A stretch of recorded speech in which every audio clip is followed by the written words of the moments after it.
सभी को सुप्रभात। आज की कक्षा में ओलंपिक खेलों के बारे में चर्चा करेंगे। जैसा कि हम जानते हैं 11 अगस्त 2024 को ओलंपिक खेलों का समापन हो चुका है। ओलंपिक खेलों की दुनिया का सबसे बड़ा खेल है, सबसे बड़ा आयोजन है, जिसमें लगभग इस बार 10,500 एथलीटों ने भाग लिया हुआ था। ओलंपिक खेल में मेडल जीतना किसी भी खिलाड़ी का पहला और आखिरी सपना होता है। कुछ खिलाड़ी मेडल जीतने में सफल हो जाते हैं और कुछ जीत से थोड़ा बहुत चूक जाते हैं या थोड़ी दूरी पर रह जाते हैं। जो जीत जाते हैं उनको तो सब कुछ मिल जाता है और जो नहीं जीत पाते हैं उनके हिस्से में निराशा आती है। तो ऐसे लोगों के लिए बस यही कहना है, न रहो न निराश करो मन को, कुछ काम करो कुछ काम करो, जग में रहकर कुछ नाम करो, यह जन्म हुआ किस अर्थ हो, समझो जिसमें यह व्यर्थ न हो, कुछ तो उपयुक्त करो तन को, न रहो न निराश करो मन को। इस कविता से प्रेरणा लेकर हम अब ओलंपिक की संक्षिप्त चर्चा करते हैं। यह है हमारा पेरिस ओलंपिक 2024। ओलंपिक खेलों का आयोजन कहाँ हुआ? ओलंपिक खेलों का आयोजन कहाँ हुआ? पेरिस में ना? बोलो जोर से, तो बोलो कहाँ हुआ? पेरिस। ठीक है। और ये शुभंकर है। ओलंपिक खेलों का शुभंकर क्या था? Olympic Phryge. क्या था? Olympic freeze. ओलंपिक फ्रीज का अर्थ है स्वतंत्रता के प्रतीक के रूप में चुना गया है। इसके नाम और डिजाइन को किसके प्रतीक के रूप में चुना गया है? स्वतंत्रता के प्रतीक के रूप में चुना गया है। अब समझते हैं ओलंपिक खेल कहाँ हुए थे? पेरिस में। कहाँ हुए? पेरिस में। और ये कौन सा ओलंपिक था? 33वां। कौन सा था? 33वां। ठीक है। और कब से कब तक हुआ? 26 जुलाई से लेकर 11 अगस्त 2024 तक। कितने खिलाड़ियों ने भाग लिया? 10,500। 10,500 खिलाड़ियों ने इसमें भाग लिया। उद्घाटन समारोह में भारतीय ध्वजवाहक कौन थे? ध्वजवाहक यानी झंडा लेके चलने वाला। ध्वजवाहक यानी झंडा लेके चलने वाला। तो जो उद्घाटन समारोह कब हुआ? 26 जुलाई को। तो उसमें पीवी सिंधु और शरत कमल, पीवी सिंधु और शरत कमल, इन दोनों खिलाड़ियों ने अपने देश का झंडा लेके प्रतिनिधित्व किया। और जब ये खेल समाप्त हुए, यानी कब समाप्त हुए? 11 अगस्त 2024 को। तो समापन समारोह में जो भारतीय ध्वजवाहक थे वो मनु भाकर और पी.आर. श्रीजेश। मनु भाकर निशानेबाज है और पी.आर. श्रीजेश हॉकी टीम के खिलाड़ी हैं, जो कि गोल्फ, वो क्या कहते हैं उसको, अरे जो रक्षा करते हैं गोल पे, गोलकीपर। गोलकीपर वो गोल होने से जो है रोकते हैं। ठीक है। आप देखो, हाँ, Paris Olympics 2024 full list of Indians medal winner, यानी कि पेरिस ओलंपिक 2024 में भारतीय खिलाड़ी जिन्होंने मेडल जीता है। तो पहला खिलाड़ी नीरज चोपड़ा। ये नीरज चोपड़ा किस खेल से संबंधित है? भाला फेंक यानी कि जेवलिन थ्रो। मनु भाकर दूसरा, और मनु भाकर एंड सरबजोत सिंह, इन्होंने 2 मेडल जीते। पहला मनु भाकर ने अकेले, और फिर मनु भाकर और सरबजोत सिंह ने जो है कि मिक्स एक प्रतियोगिता होती है उसमें जो है इन्होंने एक पदक जीता हुआ है, कांस्य पदक। इंडियन हॉकी टीम ने भी एक पदक जीता हुआ है।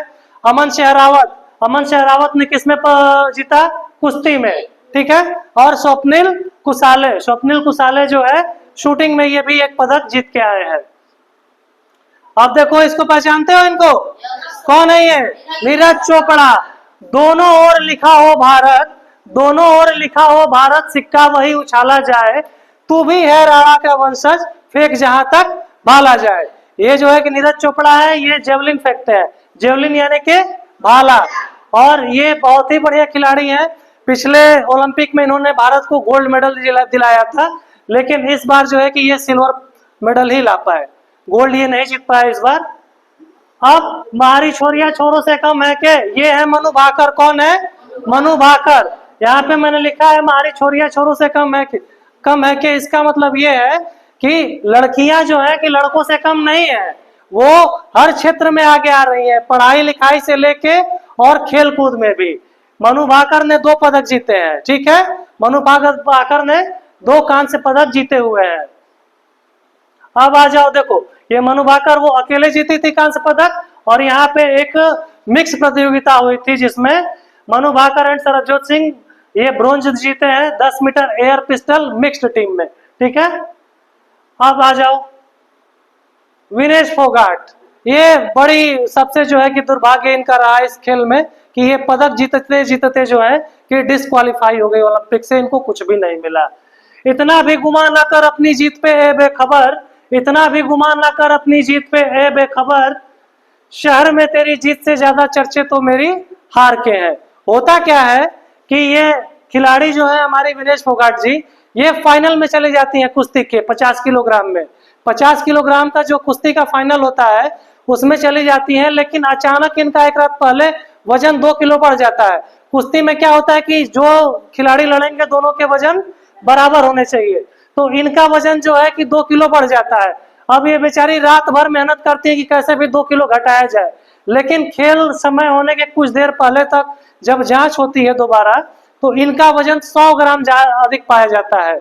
100 ग्राम वजन अधिक होने के कारण इनको ओलंपिक से डिस्क्वालीफाई कर दिया गया। डिस्क्वालीफाई करने का मतलब क्या हुआ कि इनको कोई मेडल नहीं मिला, ना गोल्ड मिला, ना सिल्वर मिला, ना ब्रॉन्ज मिला।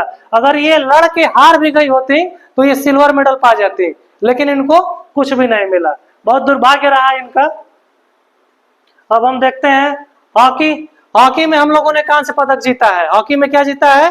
कांस्य पदक। पिछले ओलंपिक में भी हम लोगों ने कांस्य पदक जीता था, इस बार भी कांस्य पदक जीता है। एक और खिलाड़ी थे, एथलीट थे हमारे, स्वप्निल कुसाले। इन्होंने 50 मीटर राइफल स्पर्धा में क्या जीता? कांस्य पदक। शूटर थे ये। निशानेबाजी में जो है इन्होंने क्या जीता? कांस्य पदक जीता। अमन से हरावत कुश्ती। कुश्ती में हमेशा हम लोग पदक जीतते आए थे, लेकिन इस बार ऐसा लग रहा था कि ये परंपरा शायद टूट जाएगी, लेकिन परंपरा की रक्षा की अमन से हरावत ने, और 57 किलोग्राम भार वर्ग में कांस्य पदक जीत लिया। ठीक है, यहां तक समझ में आ गई बात? अब हम देखते हैं कि ओलंपिक खेलों में किन देशों ने कितने मेडल जीते हैं और किनका क्या स्थान रहा है। ठीक है, किन देशों ने कितने मेडल जीते और कौन सा देश किस स्थान पे है। ठीक है, चलो तो हम देखते हैं यूनाइटेड स्टेट्स यानी कि अमेरिका कितने नंबर पे है? 1 नंबर पे। इसने कितने गोल्ड जीते? 40। कितने सिल्वर जीते? 44। और ब्रॉन्ज कितने जीते? 42। यानी कुल पदक कितने? 126। कितने पदक कुल? 126। अब दूसरे नंबर पे कौन है? चाइना यानी कि चीन। कितने गोल्ड? 40। कितने सिल्वर? 27। कितने ब्रॉन्ज? 24। कुल पदक कितने? 91। ठीक है, चाइना ने कितने जीते? 91। अब 3 नंबर पे कौन है? 3 नंबर पे जापान। 20 गोल्ड, 12 सिल्वर, 13 ब्रॉन्ज, या और कुल कितने? 45। यानी कि अमेरिका ने कितने पदक? 126, और चाइना ने 91, और जापान ने 45। ठीक है, तो ये प्रथम, द्वितीय और तृतीय स्थान, यानी कि ओलंपिक खेलों में टॉप 3 पे जो है कि अमेरिका, चाइना और जापान रहे। और हमारा स्थान इन देशों में, इन खेलों में रहा कितने नंबर? 71। कितने नंबर? 71। यानी कि हम 71वें स्थान पे इस खेल में रहे, और हमने जीता क्या क्या? 1 सिल्वर और ब्रॉन्ज कितने? 5। कुल पदक 6। एक किसने जीता? ये जो सिल्वर जीता किसने जीता? नीरज चोपड़ा ने। किसने? नीरज चोपड़ा। और बाकी जो हमने 5 ब्रॉन्ज जीते, उसमें हमारे बाकी हॉकी की टीम और मनु भाकर, और जो है कि और कौन था, स्वप्निल कुसाले, और जो भी खिलाड़ी थे अमन शेरावत, मिलकर ये लोगों ने 5 ब्रॉन्ज जीते। यानी कुल पदक कितने हमारे? 6। गोल्ड हम एक भी नहीं जीत पाए। इस बार हमारा दुर्भाग्य रहा कि गोल्ड हम एक भी नहीं जीत पाए। पिछले ओलंपिक में नीरज चोपड़ा ने हमें एक गोल्ड दिया था जीत के। नीरज चोपड़ा ने पिछले ओलंपिक में एक गोल्ड जीता हुआ था। ठीक है, अब देखो ये क्या, ये कौन सा पदक है बीच वाला? गोल्ड। और ये क्या है? सिल्वर। ये क्या है? ब्रॉन्ज। ठीक है, बात यहां तक समझ में आई? चलो, बहुत अच्छी बात है, समझ में आ गई। तो अगली स्लाइड को देखते हैं।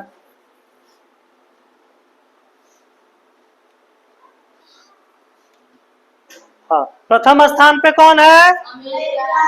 अमेरिका। द्वितीय स्थान पे चीन। तृतीय स्थान पे, और भारत का स्थान 71वां स्थान। 1 सिल्वर, 5 ब्रॉन्ज, कुल कितने? 6। तो इस तरीके से ये था हमारा ओलंपिक 2024। अब अगला ओलंपिक कहाँ होगा? अगला ओलंपिक होगा लॉस एंजल्स में, यानी कि अमेरिका में। और कब होगा? 2028 में। ठीक है, अब कब होगा अगला ओलंपिक? 2028 में। तो ये खेल है, खेल में जीत हार लगी रहती है, कभी कोई जीतता है कभी कोई हारता है। जरूरी ये है कि ये खेल होता रहे, खिलाड़ी खेलते रहे। तो बस अब यही कहेंगे अंत में, आज के दौर में न जीतना जरूरी है, आज के दौर में न जीतना जरूरी है और ना ही हारना जरूरी है। आज के दौर में न जीतना जरूरी है और ना ही हारना जरूरी है। ये खेल ही लाजवाब है, इसे बस खेलना जरूरी है।